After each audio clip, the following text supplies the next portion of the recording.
Here are the pros and cons to the bow in Monster Hunter World Iceborne. When it comes to the high mobility ranged weapon, its biggest pro is that it's able to make use of elemental damage quite effectively. Thanks to the way the bow works, you're able to bring down monsters quickly so long as you're countering them with the correct element with the bow. On top of that, the next pro is its maneuverability, able to evade incoming attacks quite easily as you dance around a monster. The final pro is it has utility options. This is because it has access to a range of coatings that you can put on your arrows, enabling you to either debuff a monster, crowd control them, and more. But unfortunately there are cons. The biggest con to the bow is that it is a stamina reliant weapon, meaning that you always have to constantly manage your stamina or utilize stamina based skills in your build. And the final con is, unfortunately, when it comes to those utility coatings, they are in limited supply, but you can restore these by going back to camp or crafting them in the field. And so, those are the pros and cons to the bow in Monster Hunter World Iceborne. Here are the pros and cons to the longsword in Monster Hunter World Iceborne. When it comes to the most popular weapon in Monster Hunter World, its biggest pro is how well rounded the weapon is, providing you excellent damage, reach, and a slew of counterattacks that help your defense. The next pro is the spirit gauge, which is a mechanic that works with the longsword that, through powering it up, through your various combos and moves, you're able to enhance your own damage and perform stronger, harder hitting moves. And the final pro is, as already mentioned, the counterattack mechanics that this weapon has, meaning that you can forego defensive skills in your build so long as you master the counterattack moves such as the Foresight Slash and the EI Spirit Slash. But there are cons. One of the biggest cons is, unfortunately, mastering the counterattacks can be a little bit tricky at times, and the other con is that this weapon is also a master of tripping up your allies, so be mindful of your position when attacking monsters. And so, those are the pros and cons to the longsword in Monster Hunter World Iceborne. Here are the pros and cons to the Chargeblade in Monster Hunter World Iceborne. When it comes to the Swiss Army knife of the Monster Hunter franchise, the weapon's biggest pro is versatility. Able to perform quicker attacks whilst having a decent defense while in sword and shield form, it also has access to stronger, harder hitting moves whilst in its axe form. The next pro is the guard point system. Certain attacks allow you to automatically block, to which you can follow up with counter attacks of your own. And the final pro is the file system, which allows your Chargeblade to become powered up the longer the fight goes on, and on top of that, the different files that each Chargeblade has give you different benefits. Elemental files give you extra elemental damage, while impact files give you fixed damage against the monster regardless of their defense. But unfortunately there are cons to this weapon. One of the biggest cons is the complexity of the weapon can be a little bit disheartening for newer players, and the final con is, unfortunately, there'll be times where you overcharge the weapon, which can mess up your rotation a little bit, especially if you forget to stop your files. And so those are the pros and cons to the Chargeblade in Monster Hunter World Iceborne. Here are the pros and cons to the Sword and Shield in Monster Hunter World Iceborne. The biggest pro for the Sword and Shield is its sheer versatility. It's a jack of all trades, able to utilize many aspects that you find in other weapons. It can block attacks, deal slashing damage, deal blunt damage with its shield, and more. The next pro is that whilst using the Sword and Shield, you can consume items whilst your weapon is drawn, so you can save time by not having to sheathe your weapon to use potions and such. And finally, when it comes to the pros, is the Sword and Shield is actually a really good weapon when it comes to mounting monsters, thanks to a certain number of moves allowing it to become airborne, and thus its follow-up attacks have a chance to mount the monster.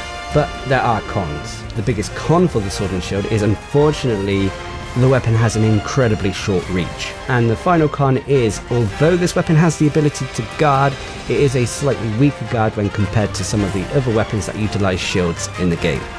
And so, those are the pros and cons to the Sword and Shield in Monster Hunter World Iceborne.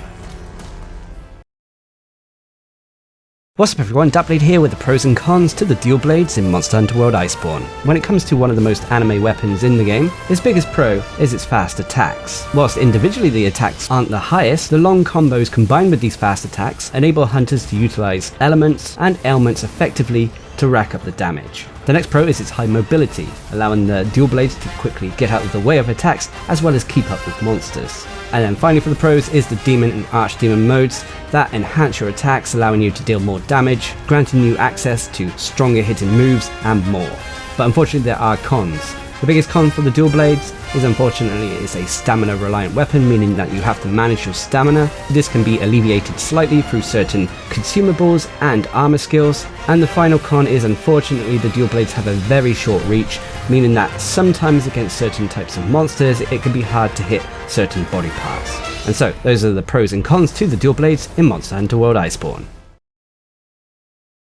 Here are the pros and cons to the light bowgun in Monster Hunter World Iceborne. The biggest pro for the light bowgun in my opinion is the sheer versatility and efficiency of the weapon. Thanks to the various ammo types you can specialise in, as well as being able to keep your distance from a monster, I rarely find hunts that difficult with this weapon. On top of that, the next pro is the weapon's high mobility, able to keep on the move and even utilise modifications to allow you to reload whilst dodging. And then finally, the last pro is that the light bowgun has access to rapid fire ammunition types, which increases our damage by allowing us to fire rapid bursts of ammunition at monsters, normally 3 shots at a time. But unfortunately there are cons. The biggest con for the light bowgun is unfortunately the weapon has small clip sizes, and the other con is that unfortunately sometimes there will be ammo supply issues to which you have to either craft ammo whilst out in the field or return to camp and restock. And so those are the pros and cons to the light bowgun in Monster Hunter World Iceborne. Here are the pros and cons to the hammer in Monster Hunter World Iceborne. When it comes to the King Bonkin weapon, its biggest pro is its high blunt damage output, able to rack up big numbers against monsters, especially when you're going for weak points. The next pro is that this weapon is the KO King, able to knock out monsters really easily, so long as you're attacking them in the head, and failing that, you can also exhaust monsters by hitting them in the body. And then the final pro is that this weapon is also quite mobile, especially for a high damage dealing weapon. You can charge the weapon up whilst moving around, giving you mobility that some of the other harder hitting weapons don't have. But unfortunately there are cons. One of the biggest cons for this weapon is unfortunately the longer combos are quite slow to pull off, and the final con is unfortunately you can be tripped and knocked out of power stance quite easily, either by monsters or even by your allies. You can counter this though with a single point and flinch free. And so those are the pros and cons to the hammer in Monster Hunter World Iceborne. Here are the pros and cons to the heavy bowgun in Monster Hunter World Iceborne. When it comes to the heavy ranged weapon in the game, its biggest pro is its high damage output. Thanks to having access to some of the highest damaging ammo types there are, combined with high raw attack for a ranged weapon, is able to bring down monsters quite quickly. The next pro is the range of attachments the weapon has. You can enhance your damage through reduced reload speed or reduced recoil, or you can even increase your defense by adding a shield to your weapon. And finally for the pros, the weapon also has ammo versatility, allowing you to not only deal damage to a monster, but also debuff them and crowd control them. But unfortunately there are cons. The biggest con for the heavy bowgun is the slow movement your hunter receives whilst the weapon is drawn. And the final con is unfortunately there are times where you will have ammo supply issues, meaning that you have to craft ammo whilst out in the middle of a hunt or return to camp to restock. And so those are the pros and cons to the heavy bowgun in Monster Hunter World Iceborne. Here are the pros and cons to the gun lance in Monster Hunter World Iceborne. When it comes to this explosive weapon, its biggest pro is its high damage output. Combining hard-hitting slashing attacks and poking attacks with shelling attacks, you're able to dish out a lot of damage to any monster who crosses your path. The next pro is the shelling attacks, which deal fixed damage based off of your shelling types, which ignore monster defenses, allowing you to always deal a constant source of steady damage. And finally for the pros is the weapon's high defense. Having access to one of the best shields in the game, you're able to block incoming attacks quite successfully and keep yourself in the fight. But unfortunately there are cons. One of the biggest cons is, unfortunately, when the weapon is drawn, you will suffer with mobility issues. And the final con is that the gun lance burns through sharpness very quickly, especially when you're utilizing shelling attacks. There are skills to alleviate this, such as protective polish, so keep that in mind. And so those are the pros and cons to the gun lance in Monster Hunter World Iceborne. Here are the pros and cons to the switch axe in Monster Hunter World Iceborne. When it comes to this trick weapon, its biggest pro is its high burst damage output. When the weapon is fully charged up, you're capable of performing moves such as the zero-sum discharge to deal massive amounts of burst damage. The next pro is the file system that the switch axe has. Different weapons have different file types that give you different advantages. You can have power, elemental, and element files, all allowing you to deal extra damage associated with those file types when using the sword form of the weapon. And the final pro is that whilst in sword form, the switch axe has built-in Mind's Eye, meaning that your sword attacks will not bounce off a monster's hide. But unfortunately there are cons, the biggest con being that when the weapon is drawn, and especially whilst in sword form, you have very slow mobility. And the final con is unfortunately when it comes to managing the switch gauge, as attacking in sword form will drain this, preventing you from using the weapon's sword form, which is normally your main source of damage. And so those are the pros and cons to the switch axe in Monster Hunter World Iceborne.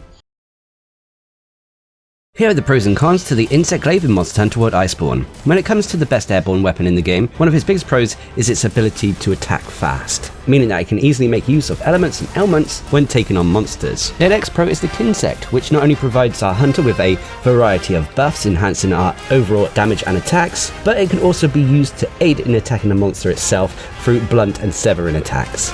And the final pro is the weapon's ability to become airborne easily and thus attack from unique vantage points, as well as making it easier to mount monsters. But unfortunately there are cons. One of the biggest cons is the extract management you'll have to deal with as the Kinsect buffs do wear off, and the other con is unfortunately, thanks to the fast attacks, you will experience sharpness issues sometimes, especially with the airborne attacks. And so those are the pros and cons to the Insect Glaive in Monster Hunter World Iceborne.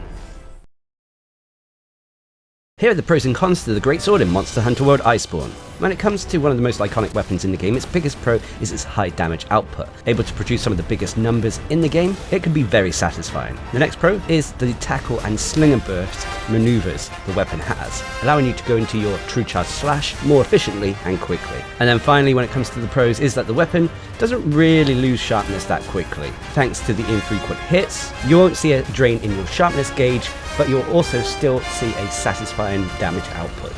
But unfortunately there are cons. One of the biggest cons for the Greatsword is, unfortunately, whilst the weapon is drawn, your hunter will move very slowly. And the other con is timing is everything with this weapon. Learning the monster's move pattern is almost as important as learning the weapon itself. So keep that in mind. And so, those are the pros and cons to the Greatsword in Monster Hunter World Iceborne. Here are the pros and cons to the Lance in Monster Hunter World Iceborne. The biggest pro when it comes to this efficient weapon is its high defense. This is thanks to it having access to one of the best shields in the game, meaning that you can block most incoming attacks easily, and you even have access to guard up, allowing you to block unblockable attacks via the power guard move. The next pro is that this weapon has a long reach, meaning that you can still keep a decent distance away from a monster and still hit them. And then finally, when it comes to the pros, is that this weapon is quite accurate. Thanks to its attacks being mainly pokes and thrusts, you're able to accurately pick out monster body parts and focus on them. But unfortunately there are cons. One of the biggest cons for the Lance is the slow movement the weapon has. This is for when your weapon is drawn. This can be countered though slightly thanks to the various evasion maneuvers the Lance has, but it takes time to learn these. And the final con is, unfortunately, you will burn through sharpness quite quickly with this weapon. And so those are the pros and cons to the Lance in Monster Hunter World Iceborne. Here are the pros and cons to the Hunting Horn in Monster Hunter World Iceborne. When it comes to this musical weapon, its biggest pro is its ability to buff your hunter as well as teammates via the various songs and melodies available to you. The next pro is that this weapon is great when it comes to dealing blunt damage to monsters, meaning that you can exhaust or even knock out monsters crowd controlling them. And the final pro is that the Hunting Horn actually has a deceivingly long reach, meaning that you can attack monsters from a decent range. But unfortunately there are cons. One of the biggest cons for the Hunting Horn is its attacks are a little bit slow at times, and the final con, which is the biggest con for me, is unfortunately when it comes to your performances, as in playing the melodies, the animation is quite long and leaves you vulnerable. And so those are the pros and cons to the Hunting Horn in Monster Hunter World Iceborne.